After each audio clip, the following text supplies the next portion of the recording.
It makes no difference how many television program or radio program that you go on, what kind of a big star or big whatever you are. Because what is important is, are you yourself? And are you doing what your mission is?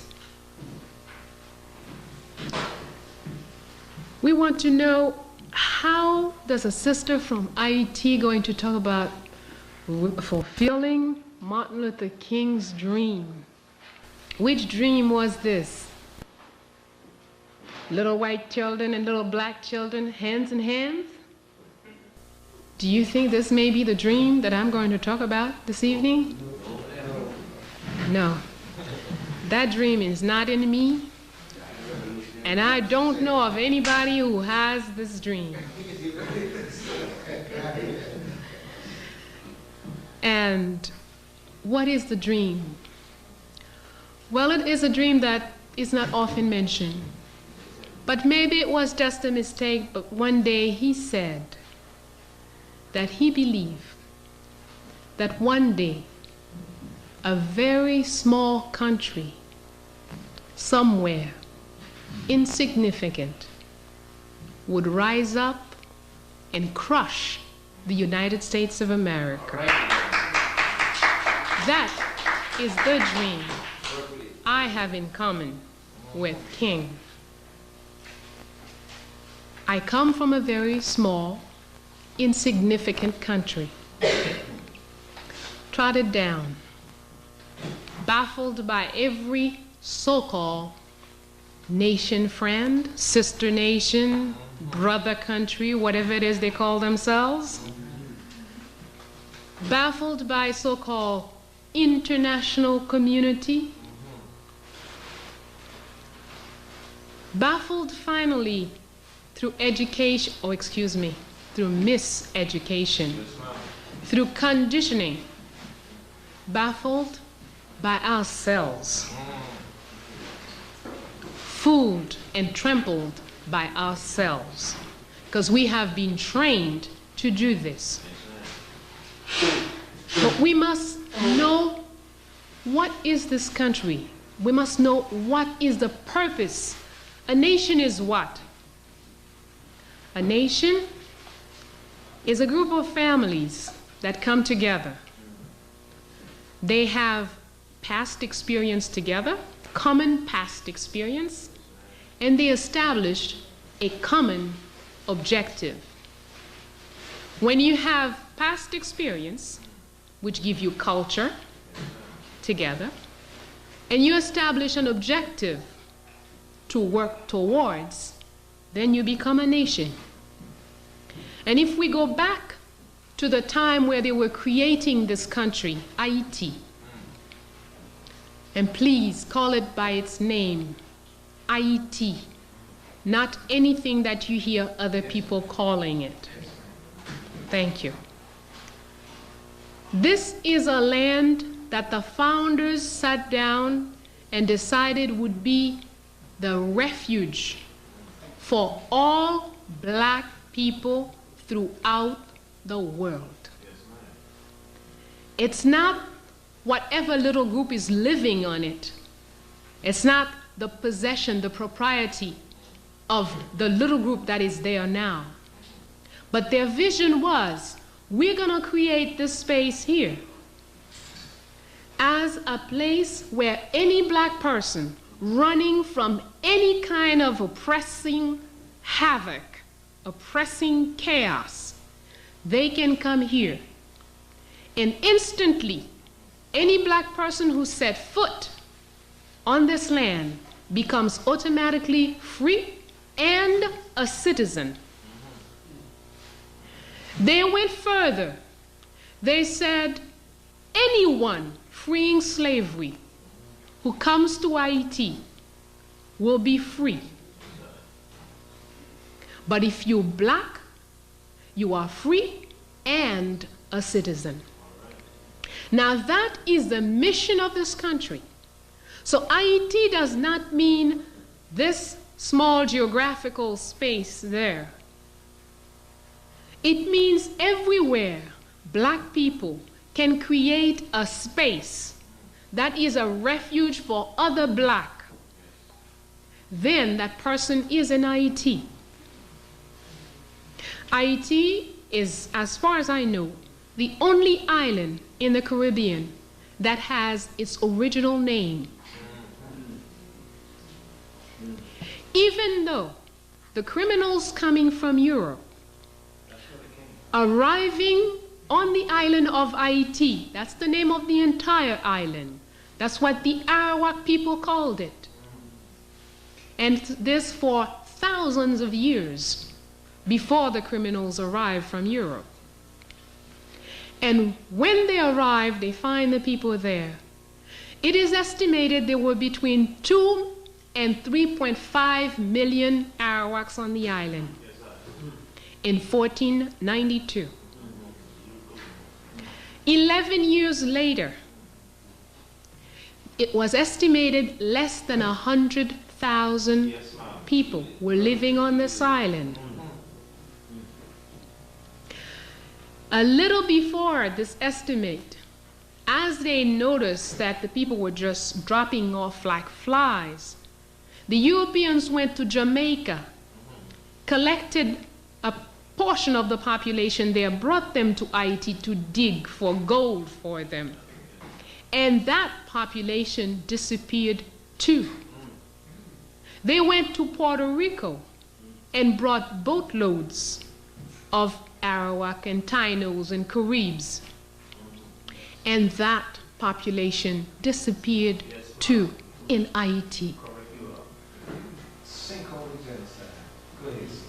And then, and only then, did the white man, we are told, the good father Las Casas, being so kind, he felt now that they're practically all dead, we shouldn't kill them all off completely. Obviously, they're not strong enough for this labor we want them to do.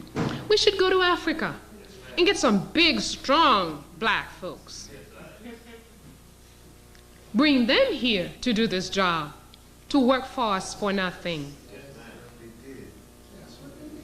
This was a very pure father, Las Casas, a very humanitarian man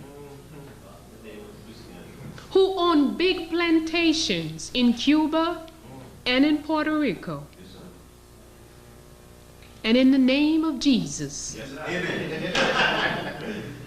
he sent for boatloads of our brothers and sisters in Africa to travel the entire ocean, all these many miles, to come here and work so somebody else will get rich. Now, we are told this whole process is supposed to be a civilizing process. We are told the Arawaks were savages. We are told, in some cases they even say they were, what's the word they like to say when you eat people? No, cannibals. Cannibals. They were cannibals. But you know, these Arawaks were living there for thousands of years and multiplying. 3.5 million people eliminated in less than 11 years. A few Europeans came. The Europeans were never more than a few thousand on the island. If we had 3.5 million cannibals on an island, and a few thousand Europeans came, and after 11 years, the cannibals were all dead, and the civilizers were still there. Is there something wrong with this information? Something very wrong. Very, very wrong there. Yes, we have a dream. Yes, we have a firm conviction. For our study of history of OurStory has taught us. Nations always rise and become extremely so-called powerful. Once upon a time, England used to say, the sun never set. Can they say this today? No, ma'am. Once upon a time, France said a lot of things. Once upon a time, Rome said a lot of things. But every single time, some small, insignificant nation rises and places that monster in its place. And I am certain the same, we will see that same thing. We have seen Russia disintegrate, or USSR. But there was a lot of propping, so a lot of us didn't even understand what really went down. And since it was like family affairs, things were arranged in such a way that you and I couldn't really see what happened. And then you know how it goes in a family. Even if I fight with you, we battle, I crush you down, then I help you get up too when we go in front of other people. So it's very difficult for people to really know what went down inside the room. But that's nothing. They think they did the big crushing for this period, but that's nothing. The best is yet to come. We, as a people, have to work seriously. The first war has to be the war on self. You and me and him and she and her and him need to know the white man is living inside of you. He is in your mind. With every book you studied in school, he snuffed inside the tiniest little crawl, this little fit in your head. And I don't know, maybe he has even entered our soul. We need to investigate. But we have a mission. The first mission, before you and I can get together, you need to get together with yourself, armed as you can get, with the best weapon, the highest, most up to the point technology weapon, and go out and get this white man out of your brain. And I have got to do the same thing before you and I can get together. We don't need to lament about those who are not here. Those who are not here are not ready to be here. Those who are not here could be troubled by what we have to say today. We don't know what it is, but whatever it is, we know that it is for those who are here. And the important thing is concentrate, you who are present. Concentrate on grasping the essence on what will be given to you so you can go out and have that first battle with which each one of us must have in order for us to come together. We must go out and face ourselves. Look in the mirror. Tell yourself the truth. Don't tell yourself no lies. Without the truth, we're not going anywhere. Yes, Haiti's mission is to create a land, a space where all black people who are in trouble anywhere in the world can come in and find refuge. So when you understand that, you also understand why any nation with this kind of mission in this white supremacy world that we're living in will be, must be, continuously under attack from every corner. That's normal. That's natural.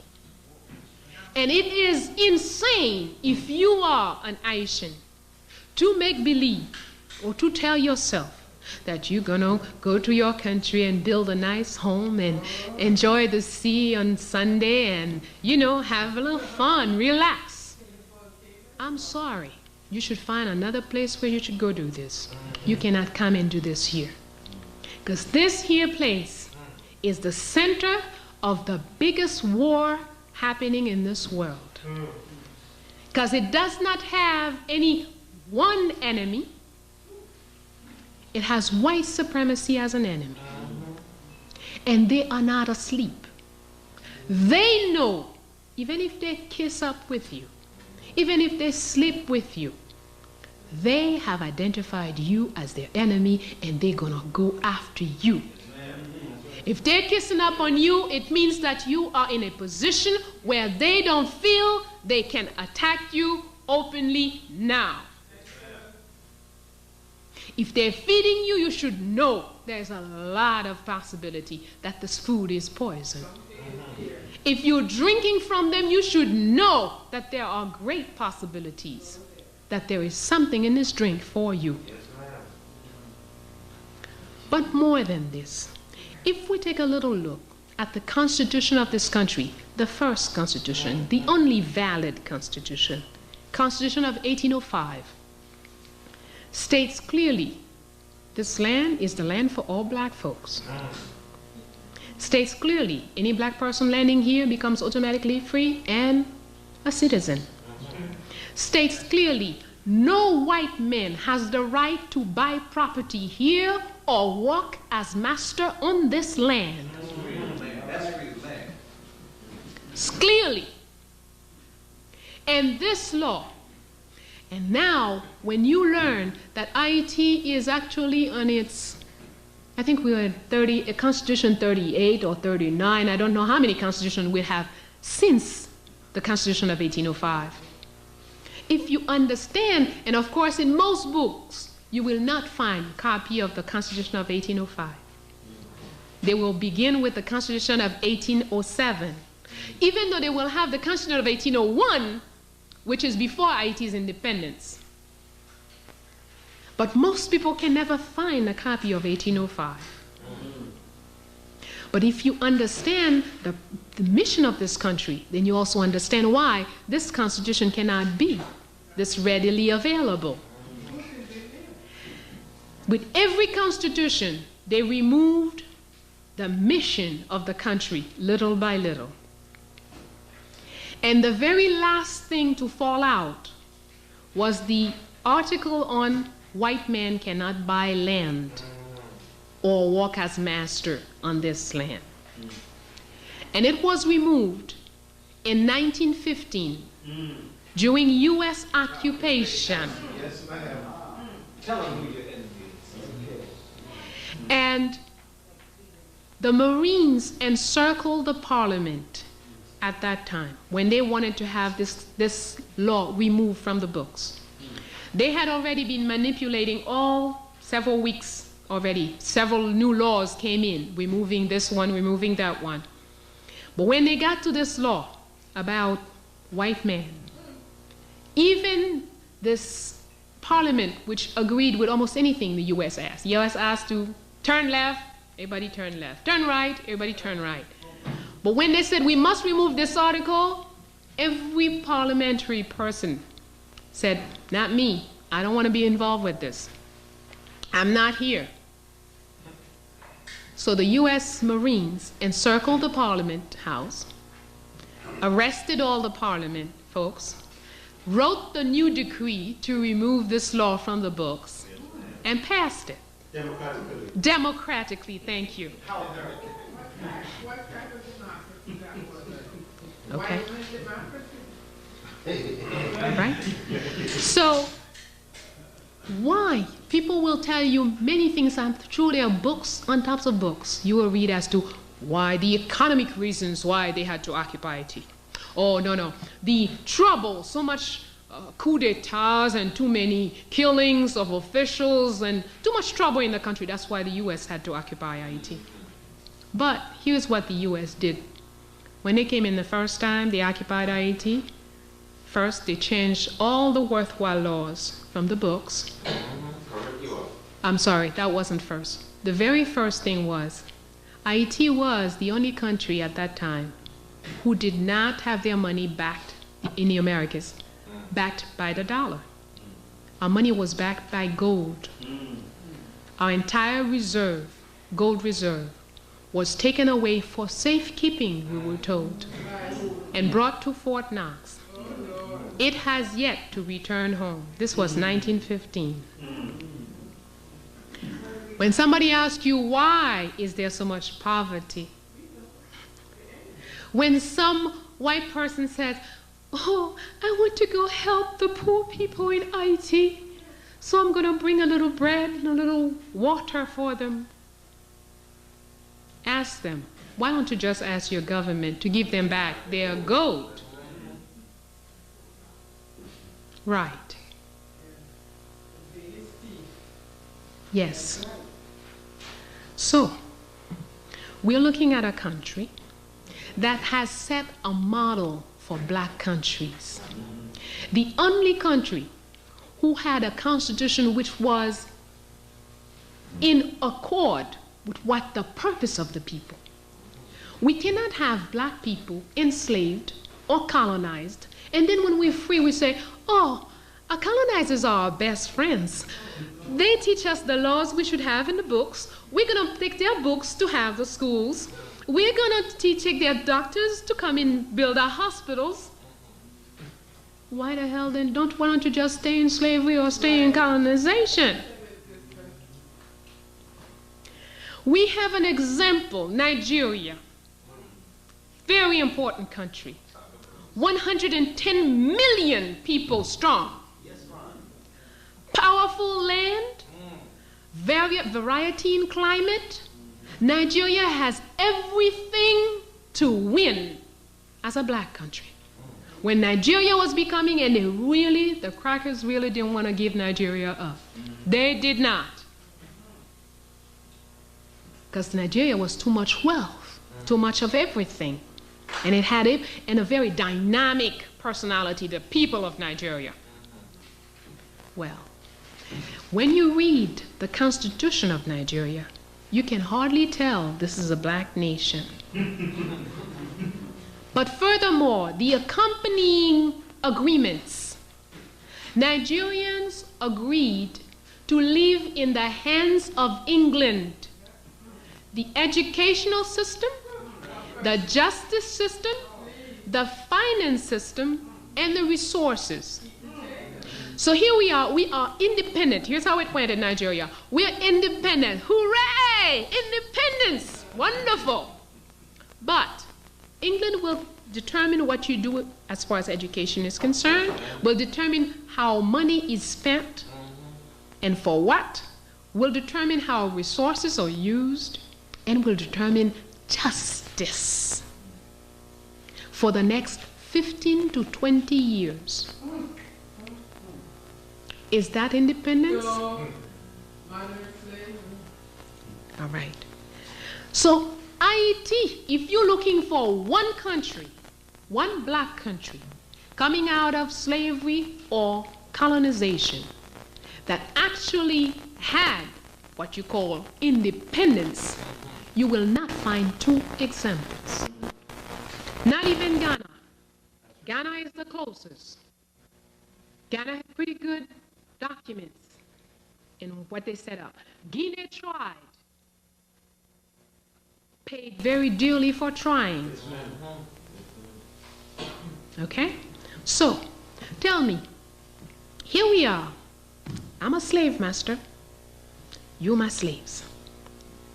I spent 100 years beating up on you, your grandmama, your great-grandmama, making you work for nothing for me. Centuries after centuries. And then one day independence must come. I said, okay, fine, let's have independence. Let's sit down and talk about it. Here's how your independence gonna go, okay? Let me tell you. And now, independence is signed. We all happy. We shake hands. How sweet. all the land that I took from your family remains my land, of course. And now you out in the streets begging. You know what I'm gonna say? Look at this bum. What is wrong with him? These black folks can't do nothing for themselves. Here we am begging, begging, always begging.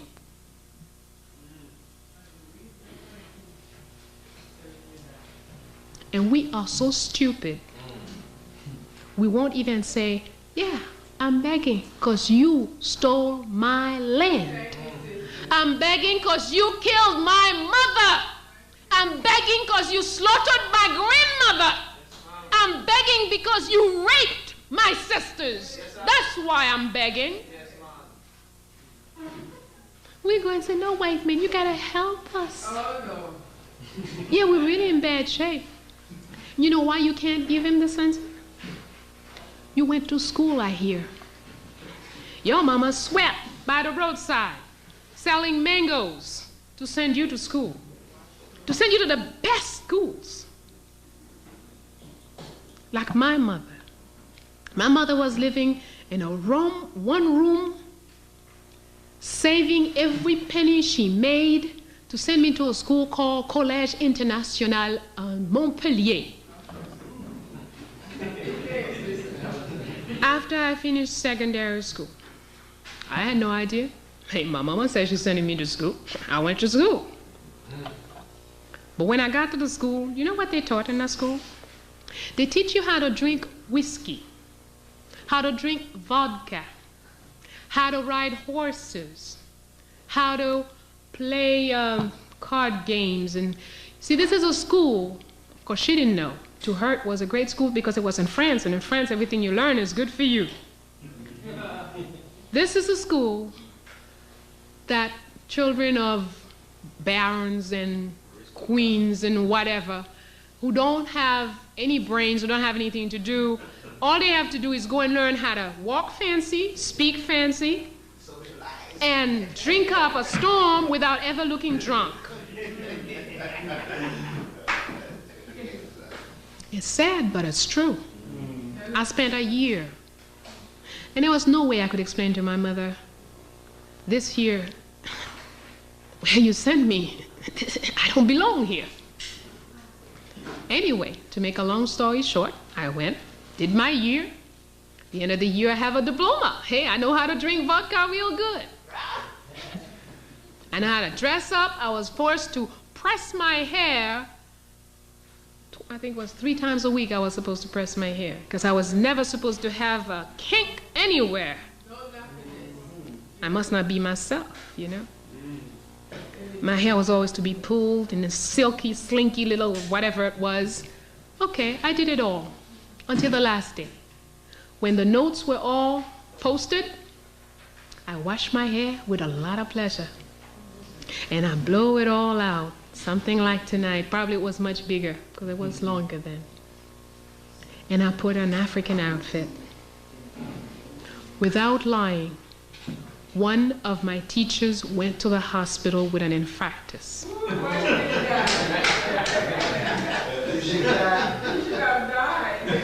And the man kept saying on the hospital bed, it is impossible.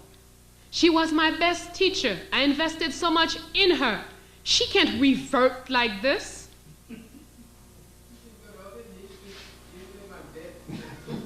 They worked hard to turn me into a white woman. It just didn't take. I was bad earth, bad soil.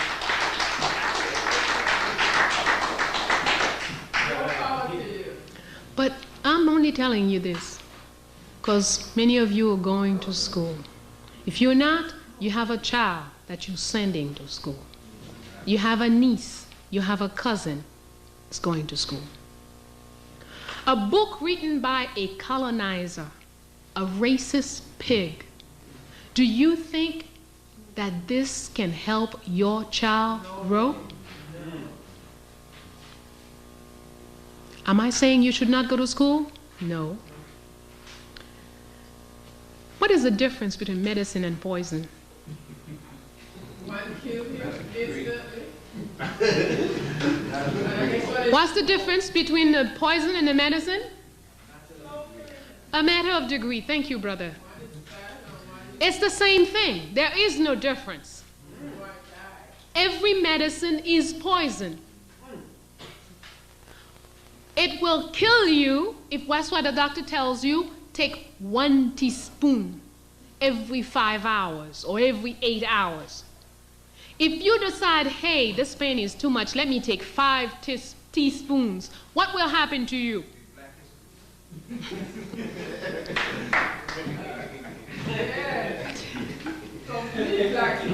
Right? Yes. Every medicine is poison. When you go to school, you have to think in terms, this is the poison you've got to have. But you have to measure how much of it, when you should take it, and sometimes maybe you just may have to say, hey, forget it. But that's a fact you need to know. Every time you sit in front of the television, somebody's working on you. Someone is working to change you from a black person who knows who they are and want to be themselves to something that wants to be anything other than what it is. When you take the New York Times to read, you think you're getting information? You are reading approved truth. Truth approved for general consumption. That's what you're getting. Has nothing to do with truth. It has nothing to do with reality. We have right now the island of Montserrat, which is 1/3 covered by the ashes of a volcano. Is there a big boo-hoo in all the television programs, all the television stations, right? No. It's a bunch of black folks. Who cares? And funny thing is, this week we have Italy. A little earthquake shook and killed 4 people. There isn't one station who didn't give it. Not one. In Haiti, people are dying every day. All kinds of reasons, all kinds of situations. But that's not the problem. When the big, gory, bloody stuff arrives, that's when it's interesting. In seconds, we have thousands of journalists from all over the world in the country. When it's big and bright, you know. But never they will touch the reality of what's happening. They'll give you their version, their interpretation. And they will give it to you in a way, in degrees, that will make you feel these Haitians are a bunch of fools. These people always have a problem. And that's the same way they give us information about you. That's true. Most Haitians don't like black Americans. That's a fact. I'm not going to lie about it. We don't like you because the only information we have about you is what your enemy and ours tell us about you. And you don't like Haitians either. Because you have the same information from the same source about us. When was the last time the New York Times told you anything about Toussaint Louverture? When did the New York Times talk about Jean-Jacques Dessalines? When did you ever hear about what is the mission of this country? They even have us clap to be occupied in 1994. Yes, I stood up against the coup in Haiti. Yes, I stood up for the return of the will of the people in Haiti. Because at the time, yes, Aristide won by 70% of the votes. He is the choice of the people, so he should go back. But when I'm told, okay, he's going back with military occupation, I said, no, that's too expensive. This price, not for me. most of my comrades were against me. But that's not their fault. Lack of vision, lack of knowledge of OurStory, lack of understanding. What does military occupation mean in any country? I don't care where.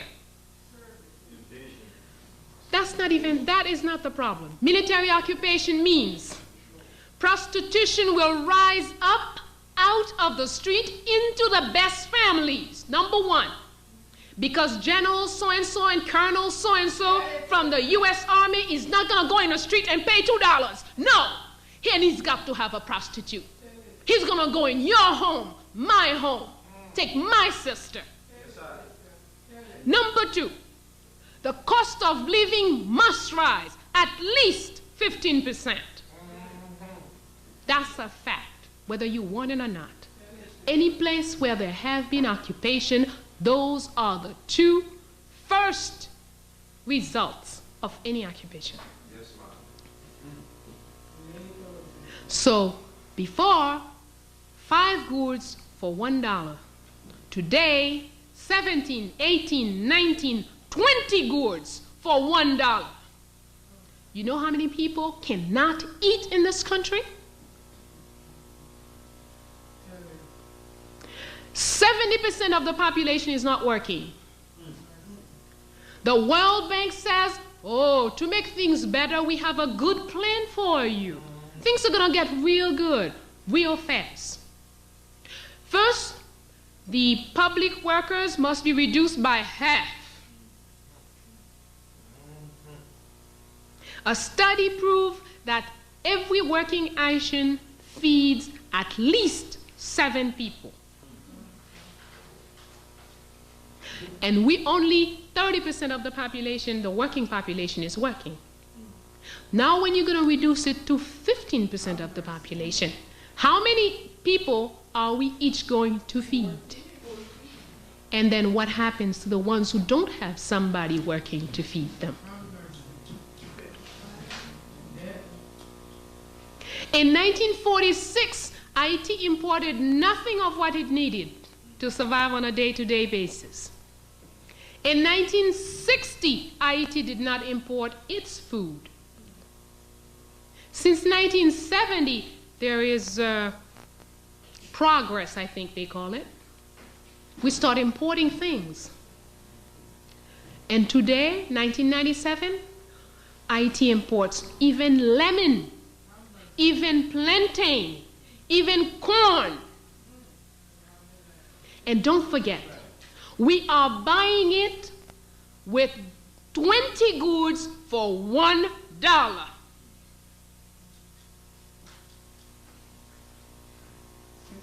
But remember, Haiti is nothing but an example. It's nothing. Whatever we say about Haiti, we could say it about Zaire, we could say it about Nigeria, we could say it about Togo, we could say it about Ghana, we could say it about Guinea, we could say it all over wherever our people are. And that's why we must make it our business. If we say we're serious about growing, if we say we're serious about going to war, you have to know what's happening in every part of your world. Don't sit here, I'm a black American, I'm living in Newark, New Jersey. Well, New York, I have no problem in Newark, New Jersey, we're okay. We have a nice mayor. No, we've got to become involved. Because whatever they're doing to us in Haiti, whatever they did in Zaire, in Lomé, in Ghana, it's coming to you, brother. It's coming your way, if it's not already there. Whatever they do to you, they're coming with us, to us with it. Whatever they do to us, they're coming to you with it. In 1960, Haitians did not know what drug was. 1970, if you say marijuana to somebody in Haiti, what you talking about? Cocaine? Today we have a large drug population since the occupation. Yes. Another wonderful thing that the United States of America does it's cleaning out its jail populations, we're told. So for the past 3 years, every American Airlines that land in Port-au-Prince has 4 or 5 handcuffed men in the back. These are supposedly Haitians. Nobody checked their papers, nobody really knows. But what is certain, they are hardcore criminals. The US has a program. If you've been in jail 10 years, or you've gone to jail so many times, the next time they arrest you for hardcore crimes, instead of giving you life imprisonment, they can take you back to your country, supposedly. And this without saying anything to the government. You get to the airport, they take off the handcuffs, and you're in the streets. The American Airlines land every day in Haiti at least 3 times a day. And every day it brings a load. And then they say, oh, there is insecurity in the country. We wonder how come. Until 1985, I lived home in a house where I did not have the key to the front door. Even when I went on vacation, I didn't lock the door. I just pulled it. Today, I wouldn't dare.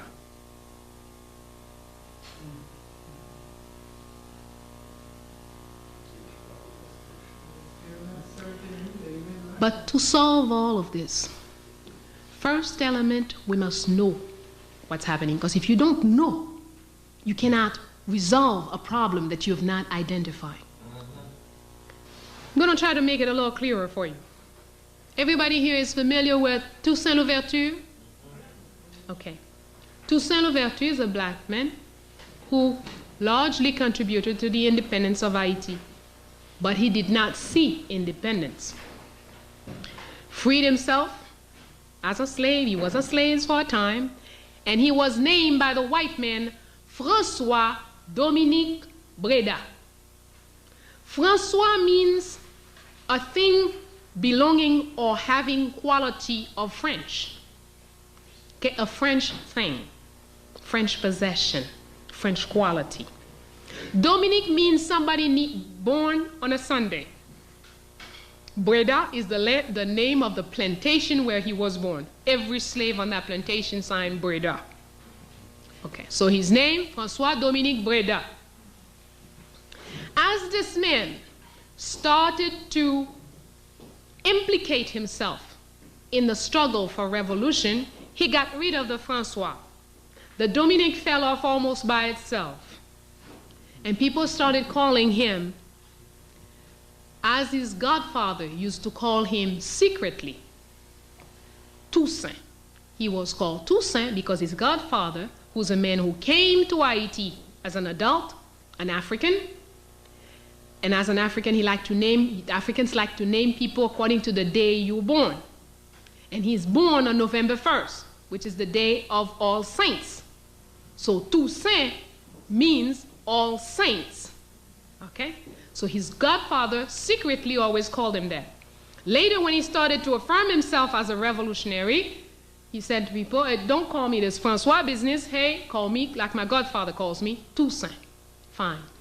As he became military implicated, and people start noticing that whenever they are trapped somewhere, and Toussaint is there, he always finds a way to open the way and get out of the trap. So then people start calling him L'Ouverture, which means the opener, the one who opens the way. So Toussaint L'Ouverture. This man paved the road to independence.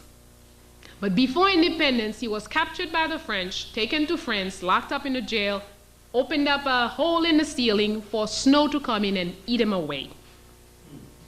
He died of gangrene. After Toussaint, Jean-Jacques Dessalines took the lead of the movement. And Dessalines took things all the way to the Declaration of Independence, January 1st, 1804. But when you study these two people, when you study them spiritually, Toussaint, not only by his name, both his names, is a legba. What is a legba? Legba is the spirit, the opening, the initiator of all things. He opens the way for people. He allows somebody to get to where they ought to be. If you take the Bible, Moses is a legba. He opens the way for people to get somewhere, but legba never gets there. Legba must not be attached. Legba is the door. He creates the opening for you. You go in. He stays there to create another opening for somebody else. He doesn't go. Toussaint did not see independence. Toussaint was followed, as I said, by Jean-Jacques Dessalines, who is an Ogun. Ogun is the spirit of the one who eliminates obstacles after an objective is set. Be careful. An Ogun is a very wicked thing if there is no objective. You have to have your objective set, and then the role of Ogun is clear, and Ogun will give you a fine job. It will get you to the objective. So, depending on what circumstances we're in and what our objective is, Zaid and Inuni cannot want the same position. Two very different nature, two very different spirit. But when Zaid don't know who he is, and Inuni does not know who he is, what happens? It's easy for them to fight for the same position because they do not know who they are. They are not in touch with their true self, the vital force that makes them be. And that's why it's important for us to get into the spirituality, our own. Vodou is not, you see, in Africa, I hate to talk about religion. Be careful. Religion is a business in which they sell gods. And this business works very well for whoever sets up the shop. Okay? Now, when we're talking about Vodou, we're not talking about a religion. We're talking about understanding your profound nature so you can be and live as who you are. There can never be love when there is no knowledge. Ignorant can't love nothing, not even themselves. Knowledge is the first step to love. I know this brother. I know what he can do. I know his spirit. I love the brother. Yes. And because I love him, and he knows me, he loves me, we can make a plan together. I don't have to become your wife. You love me, I love you. There's something we can do together. Maybe it's going to be something in the revolution. Maybe it's going to be something in business. And maybe it's going to be put our two lives together.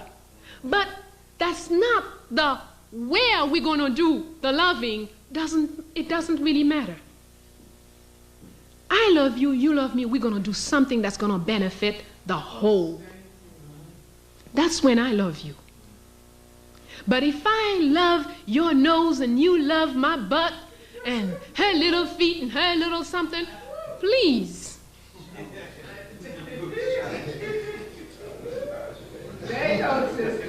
This is not going to take anybody anywhere. In Vodou, we are taught good is what benefits the collective. The individual exists to contribute to the collective. Listen, that's not success, sister. What you're describing here is applaud for a particular achievement. That is not success. Success is being who you are in such a complete and stable way that you become the foundation upon which the next generation will feel secure. Yes, sir.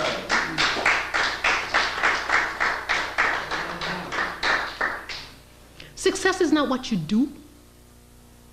Success is who you are.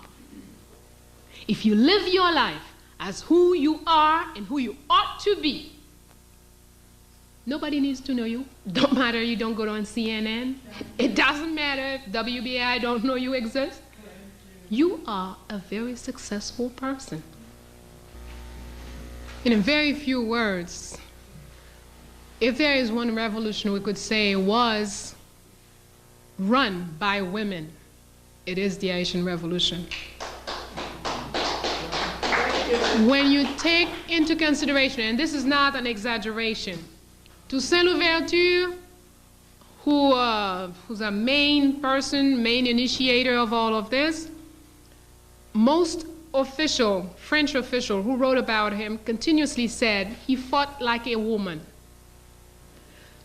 But of course he never said why. The reason is very simple. He was taught to fight by women from Dahomey.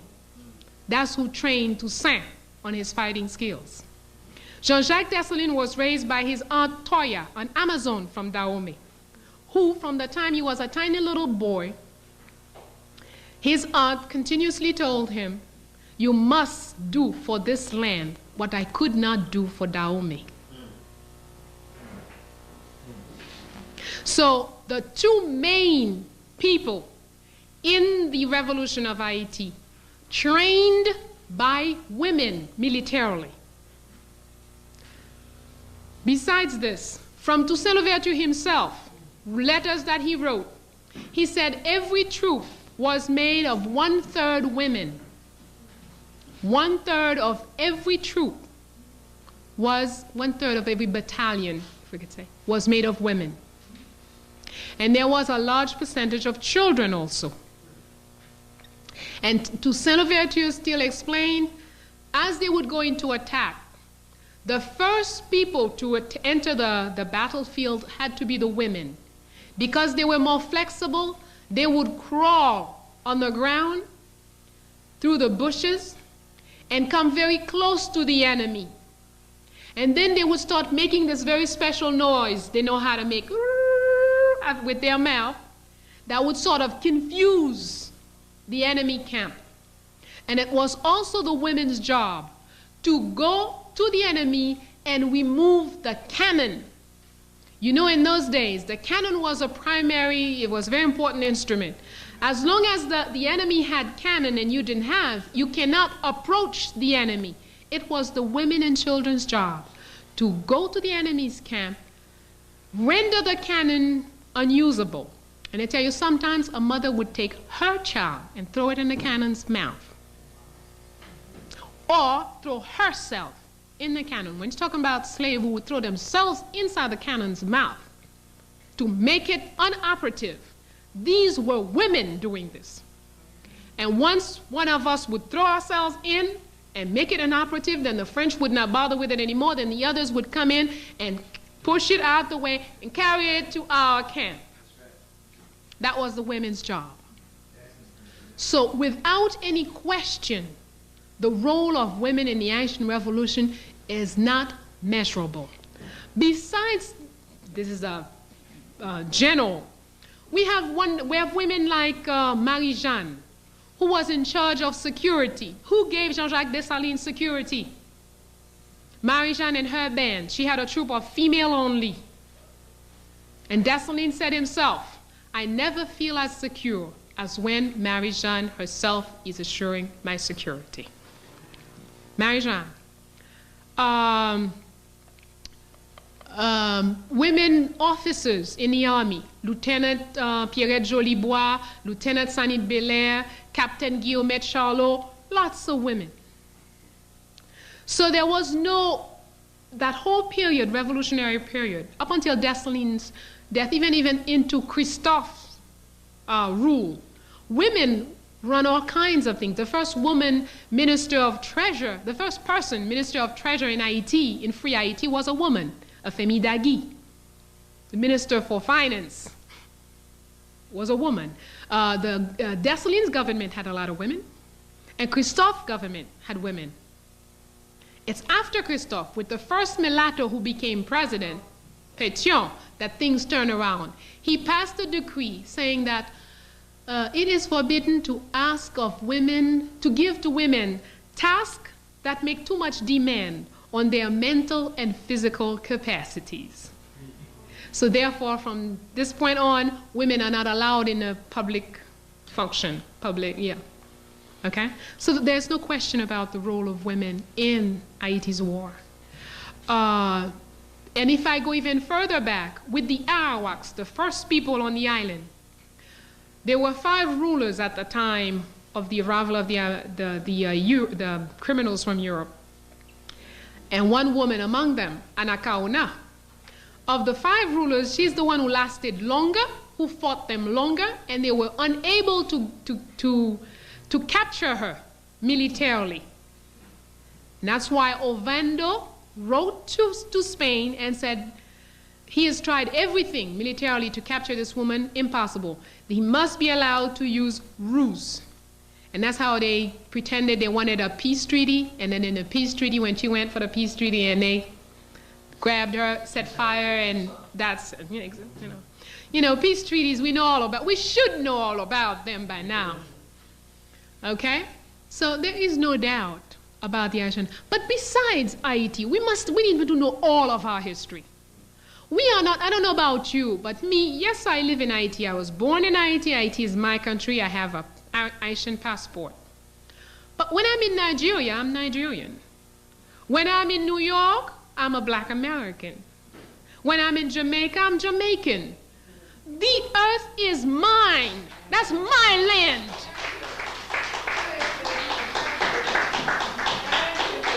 And I must know my history wherever, in every corner where I am. It's important for us to know when we're talking about women in history, we must know about the 3 mamas in St. Thomas, who in the 17th century liberated the islands militarily from the Dutch. And the island stayed free for more than 9 years. They run the island before British, Dutch, and German put together to put these women down. We must know these things. We must know women liberation didn't start in 1960 when we started burning bras. Makeda in Ethiopia, in Saba, she was a woman ruler who came after 3,000 years of uninterrupted rule by women.